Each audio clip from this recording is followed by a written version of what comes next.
Hi, guys. Welcome back from spring break. Well, kind of. We're still online, but that's okay. I miss you guys so much. Today I have for you our next Chris Van Allsburg book. And as a treat, since we just got back from what felt like a very long break, I have what I think may be the best Chris Van Allsburg book. It's one several of you have told me you were really looking forward to. It's The Widow's Broom. Now, it's important before we read this because the name is in the title. It's going to be important that we know what a widow is or who a widow is. I bet some of you right now are saying, oh my gosh, I know. And I wish you were here to be able to answer the question. Sorry, my hair's going crazy, isn't it? I wish you were here to answer the question and share it with everybody. But since you're not, I'm just going to give you the answer. So, a widow is a woman whose husband has died. And so, after that, they are considered a widow. Now, if you are a husband whose wife has died, they call that person a widower. So, this is going to be about a woman, and her husband has died, and her broom. I'm just going to set you guys here so that you can see the book and the pictures. I bet you recognize this character. That's going to be a witch, right? So we know this book is going to be kind of fantasy. We already can kind of place it in that genre, right? Witches' brooms don't last forever. They grow old, and even the best of them one day lose the power of flight. Fortunately, this does not happen in an instant. A witch can feel the strength slowly leaving her broom. The sudden burst of energy that once carried her quickly into the sky become weak. Longer and longer running starts are needed for takeoff. Speedy brooms that, in their youth, outraced hawks are passed by slow-flying geese. When these things happen, a witch knows it's time to put her old broom aside and have a new one made. On very rare occasions, however, a broom can lose its power without warning and fall with its passenger to the earth below, which is just what happened one cold autumn night many years ago. Oh my goodness. She's really high up, isn't she? She's above the clouds.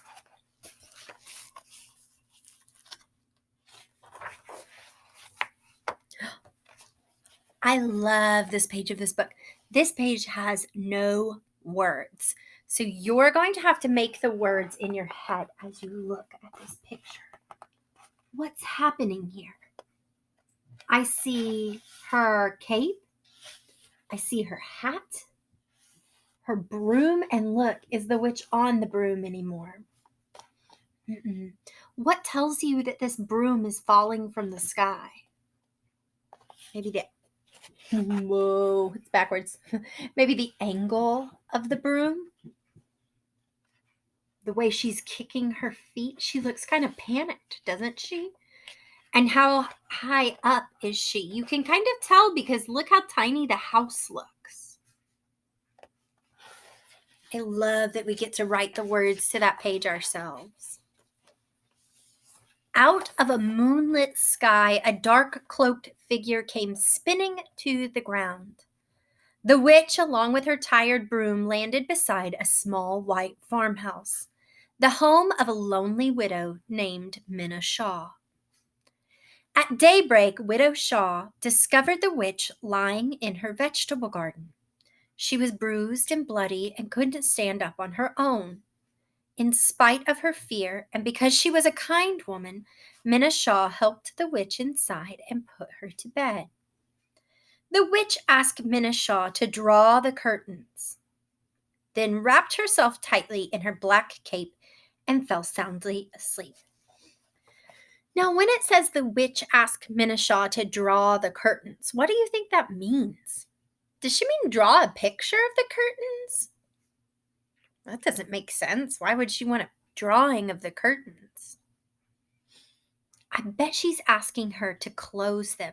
Sometimes the word means draw means to pull. So if you say like draw near, it means to pull in close. If you say draw the curtains, it means to pull them closed. The witch asked Minashaw to draw the curtains, then wrapped herself tightly in her black cape and fell soundly asleep. She lay there perfectly still all day and all evening. When she finally awoke at midnight, her wounds had completely healed.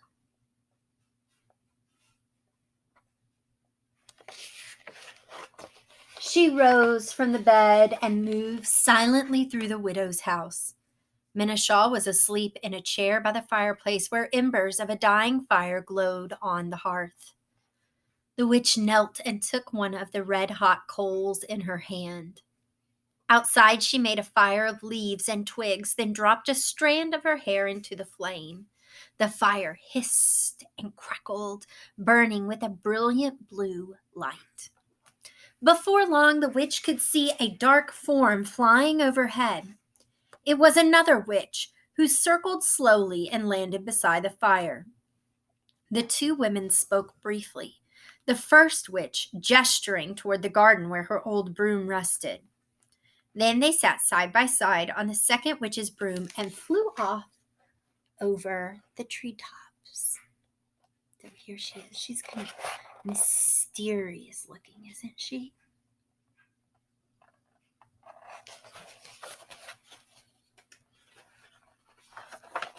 When Minashaw woke up, she wasn't surprised to find that her guest had gone. Witches, she knew, had unusual powers. It didn't surprise her either when she saw that the old broom had been left behind. The widow guessed it had lost its magic. It was an ordinary broom now, just like the one she kept in her kitchen. She began using it around the house and found that it was no better or worse than brooms she'd used before. One morning, Minashaw was still in bed when she heard a noise coming from the kitchen.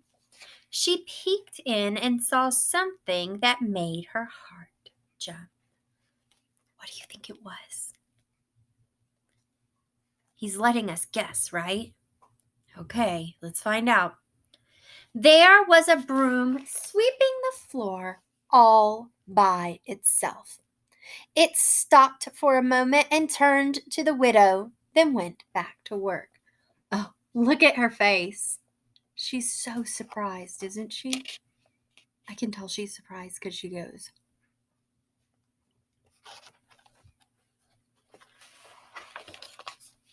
At first, Minna was frightened, but the broom seemed harmless, and what's more, it was doing a very good job. Unfortunately, it swept all day long. In the evening, to get some peace, she locked the broom in a closet, but when it tapped on the door for more than an hour, Minna felt guilty and let it out. As she lay in bed listening to the broom sweeping each room over and over, she wondered if it could learn to do other things. In the morning, she led the broom outside and found out that it was a very good student. She needed to show it how to do something only once. Soon, Broom could chop wood and fetch water, feed the chickens, and bring the cow in from the pasture. It could even pick out simple tunes on the piano. So here he is. What's he doing here? Looks like he's feeding the chickens. Maybe he's got some water in the bucket. Not a week passed before the widow's neighbors, the Spivies, found out about the broom. Their farm was just down the road, the only other place around. It was one of the 8 Spivey children who saw the broom first. When the boy told his father, Mr. Spivey ran straight across the road to the widow's house.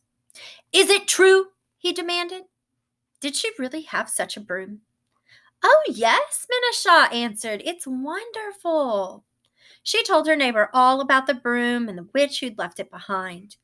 Then she took him around to the back of the house where the broom was hard at work splitting wood. Mr. Spivey was horrified. "This is a wicked, wicked thing," he said. "This is the devil." The broom stopped working and, still clutching the axe, hopped toward the widow and her neighbor. Mr. Spivey, red in the face with anger, turned quickly and hurried home.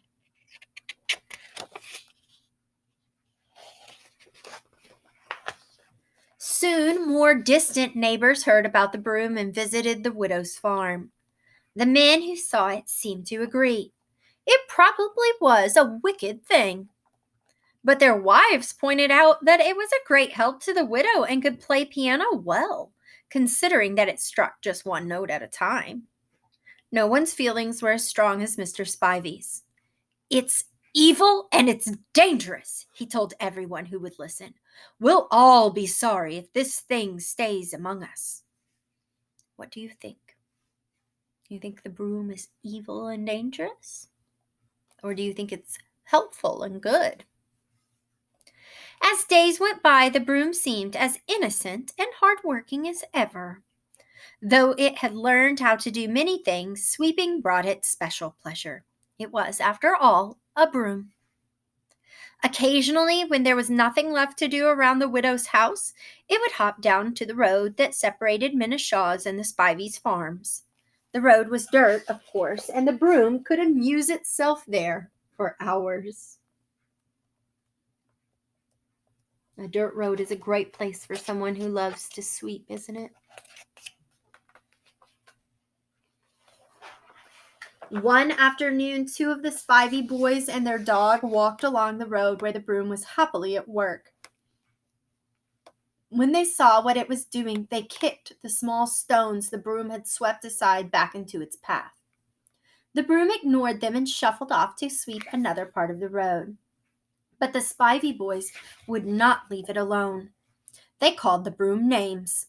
When it continued to ignore them, they picked up a couple of sticks and started tapping the broom's handle. Finally, it stopped sweeping. The broom turned to the two boys and knocked them both on the head so hard they fell to the ground in tears. The broom hopped off, but the Spivey dog ran after it, yapping and biting at its bristles. "Get him!" the boys yelled. The little dog leaped into the air and caught the broom by the handle, but he was not there for long. I bet you know exactly what this dog looks like, don't you? And there he is, just like Fritz. Oh my. Look at these 2 pages. We are left without words again, aren't we? We're going to have to read this illustration for ourselves. So what's happening here?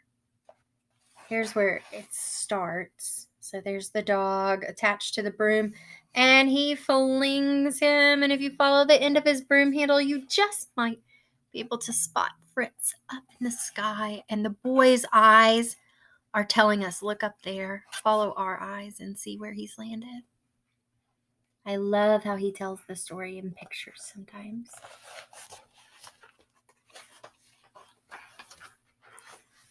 That evening, Mr. Spivey drove his wagon up to the widow's house. He was not alone. 3 men from neighboring farms were in the wagon, along with a long wooden stake and coils of rope. Mr. Spivey knocked loudly.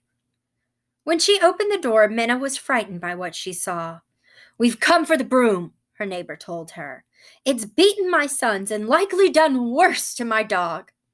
The poor animal was nowhere to be found. The widow could tell by their faces that the men would not be leaving without her broom. There was nothing she could do to stop them. For a moment she stood silently, then answered, "Of course, you are right. If it could do such a thing, we must get rid of it." She led the men into her kitchen. "It sleeps in here," she whispered, pointing to a closet. "If you move it carefully, it will not wake up." The men knew how strong the broom was and hoped the widow was right. So they're worried that the broom is stronger than they are. There they are, creeping up on it. Do you think the broom will wake up? I don't know. They opened the closet door, revealing the slumbering broom. One of the farmers took it out and gently held it against the stake, while the other wrapped it in yards of rope. They carried the broom outside, drove the stake into the ground, and gathered straw around it. Mr. Spivey lit the fire. In no time, flames turned the broom to ashes. Life soon returned to normal around the widow's farm. The Spiveys even found their dog, healthy but hungry, caught in the branches of a tall spruce tree. Then one morning, Minna Shaw called on her neighbors with frightening news. We'll get to that in just a minute. Look, here they are. I think it's so interesting. This man looks almost sad about what they've done. This one looks quite pleased. That must be Mr. Spivey. And look how sad Minna Shaw looks. Her head is hung low by the fire.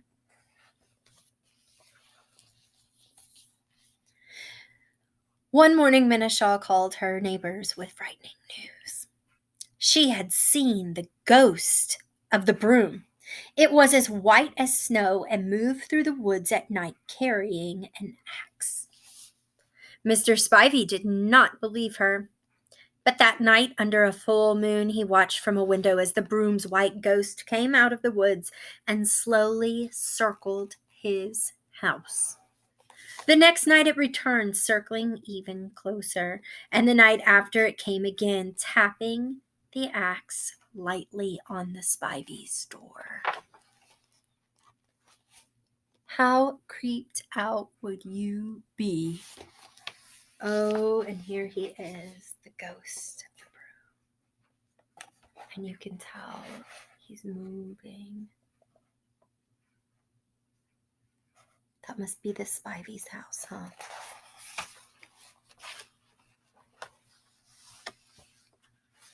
The next morning, Mr. and Mrs. Spivey packed their dearest possessions and 8 children into their wagon. Mr. Spivey tried to convince the widow to leave with them, but she chose to stay behind in her little farmhouse. She went down to the road as the wagon pulled away and waved goodbye to her neighbors. "You're a brave woman," Mr. Spivey called out.